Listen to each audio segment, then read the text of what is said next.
last video I made, the spark plugs were pretty fouled up. I tried to clean them up just to see if the misfire would go away, and unfortunately it came back. It ran pretty good for about a day or so, and then very next day it started getting the misfire again. So inside here got the new spark plugs. So what I'm going to do is I'm going to first start it up, just see how bad it's running, and basically just try to get an idea as to how rough it is. Then I will gap these spark plugs, and then from there start swapping them out again.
So right now, I don't know if you can hear me, but right now it's feeling like it's not horribly shaky, but I do feel kind of like a little bit of a vibration in the car, and before it was like quite a bit worse.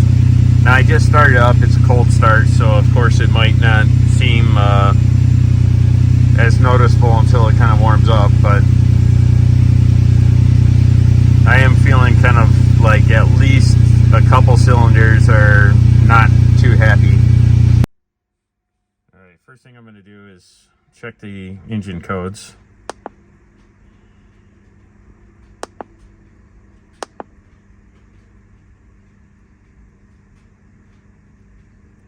All right, random misfire, cylinder 12, cylinder 7. So right now there's only 2 that are really bad, but I'm going to change all the spark plugs because, again, the last time I changed them was when I bought the car in 2017. So I'm going to clear these codes really quick.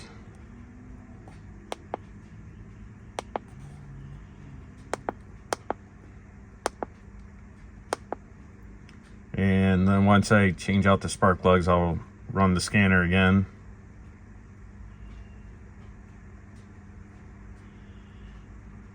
All right. According to what I read, it should be gapped at 0.028. So right about there. What I'm going to do is I'm going to check each spark plug. If I need to adjust it, I'll just use little needle nose pliers to adjust it. But what I'll do is I'll at least take the first 4 and gap those, and then I'll start to go through each one, remove the old one, put the new ones in. That way it kind of saved myself a little time from the start. All right, so fortunately can't really show it because I only have 2 hands and I need 2 hands just to gap these plugs. But what I'm gonna do is at least check it with this little gauge. And then if it needs adjustment, I'll show you guys how I was told is the proper way of adjusting them. Well, actually the first one looks pretty good. Seems like it's right around where it should be. All right, if the clearance is too tight, what I would suggest is actually using the needle nose pliers and actually prying up on this piece here. I would try to avoid contact with the electrode at the top because you don't want to damage that.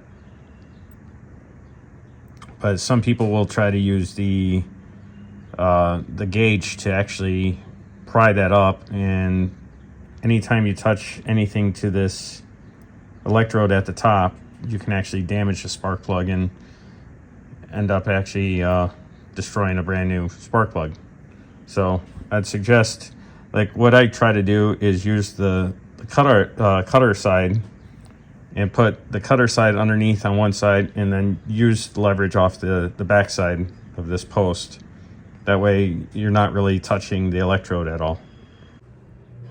All right, just as an example, I've already adjusted this one, but one thing you can do,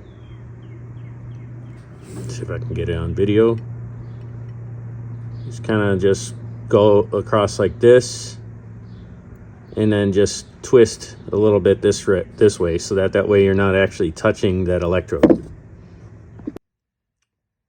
So out of the first 4, only one was actually gapped properly. One thing you need to make sure too, if you ever try to gap these, be gentle.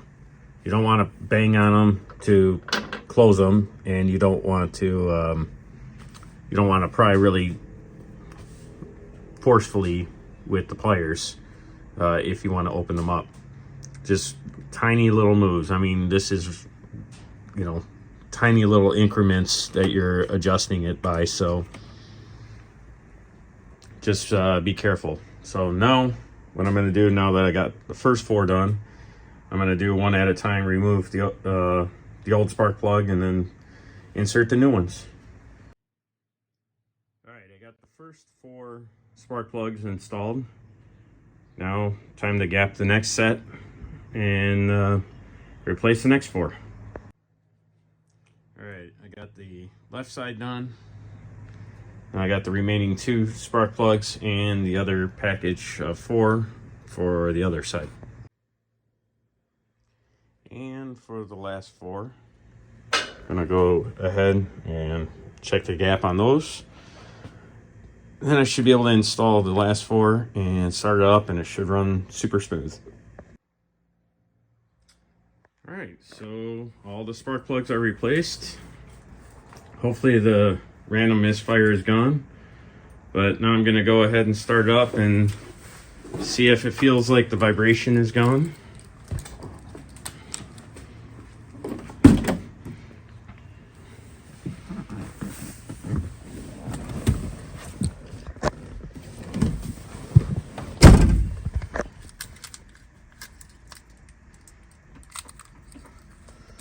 And here we go.